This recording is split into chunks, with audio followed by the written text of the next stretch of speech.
Salut, salut, c'est moi Michel. Bon, pour ceux et celles qui seraient intéressés d'écouter mon bilan après 7 jours d'Uberman, qu'il faut que j'arrête parce que je m'aperçois que ça va pas, mon intestin va pas. Je pense que j'ai attrapé une bactérie.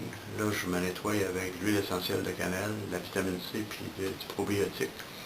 Fait que ça coupe mon expérimentation sur la vie. Je vais sûrement la continuer plus tard, mais pour l'instant, c'est coupé. Je pense pas qu'il y ait de lien entre les deux, là, mais... Donc, si vous êtes intéressé, les pour sur l'expérience en tant que telle, c'est vrai que je peux moins dormir, que je pense que tout le monde peut moins dormir. J'ai appris à m'endormir plus vite pour mes siestes. Possiblement que mon corps déjà allait dans un REM. REM. Ah oui, je n'ai pas expliqué ça. C'est que ceux qui prônent les polyphasiques, c'est qu'ils s'aperçoivent que quand tu mets le corps en manque de sommeil, dans les siestes, le corps va aller tout de suite dans le REM, Rapid Eye Movement, c'est une période. Puis cette période-là, ils sont aperçus, les scientifiques, que c'est là que le corps se régénère le plus vite. C'est ça. C'est comme un peu la seule période qui se régénère. Les autres, le sommeil léger, le sommeil profond, c'est comme on est toujours en attente. Fait que c'est quand même intéressant d'expérimenter. Donc, je crois que j'allais rapidement dans mon sommeil REM.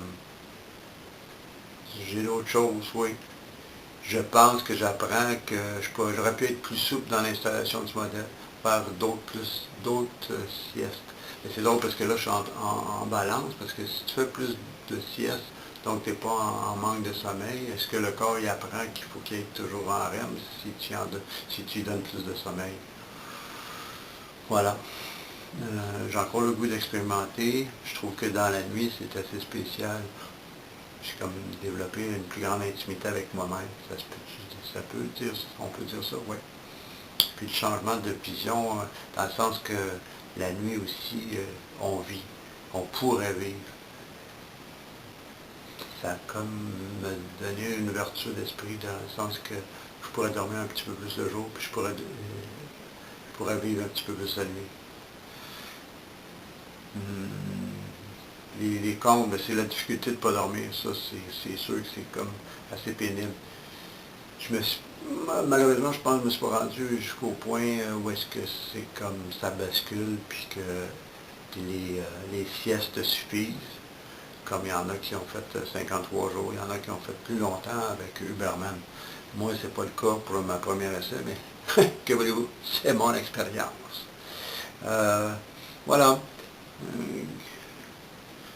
Puis c'est aussi une question de biologique. Si l'épigénétique fait qu'on peut changer l'ADN à cause de notre environnement, à cause de notre pensée, possiblement on peut changer notre biologie aussi. Ben, jusqu'à quelle mesure, je ne sais pas. Mais à voir, à expérimenter. Bon, j'espère que ça vous a intéressé. On va se revoir incessamment quand je vais reprendre d'autres comme engagement ou d'autres expérimentations. Je vais me laisser une petite pause là, pour me remettre en forme, puis après ça, je vais recommencer. Possiblement Everman 2, Everman 3, puis Uberman, c'est sûr. Voilà. Salut, merci de m'avoir suivi. Si vous avez des questions, vous pouvez toujours les poser. Je vais y répondre. Salut. Oui, un petit rajout.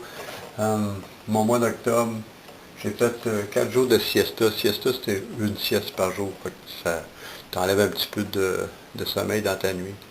Everyman 2, j'en ai fait 16 jours.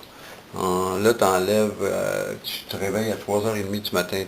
Ta nuit, c'est de 11h à 3h30. Fait que c'est peu, mais j'avais aimé ça, les matins, les longs matins. Ça, c'est intéressant. Puis là, j'ai fait, c'est ça, 7 jours d'Uberman ici. Hier, c'est la pause totale. Là, peut-être possiblement en pause. Je vous reviendrai. Ah, en parlant d'Uberman, c'était mon graphique ici. Quand c'était ça, du matin, tu fais ta sieste. Là, tu passes 3h30, puisque dans le fond, ta sieste, ça dure à peu près 20 minutes, une demi-heure. Tu as 3h30 à vivre, oui, justement, jusqu'à la sieste de 10h. Tu passes le midi, à 14h, tu fais une autre sieste. Donc, c'est prendre ta vie en petits bouts, tu sais, à 3 heures et demie. Après ta sieste, tu fais 3 heures et demie jusqu'à la prochaine sieste. Là, tu arrives à 18 heures, après avoir fait ta journée à 18 heures, ça c'est la nuit, ici. Donc 18 heures, tu refais une sieste à 10 heures, tu refais une sieste à 2 heures, puis hop, tu recommences le matin à 6 heures. Ouais, c'était ça le diagramme, c'est ça que je suivais. C'est quand même assez flyé, dormir à peu près 2 heures et demie par jour, pendant 7 jours. Voilà. C'est sûr que je vais y revenir un jour. Merci. Bye.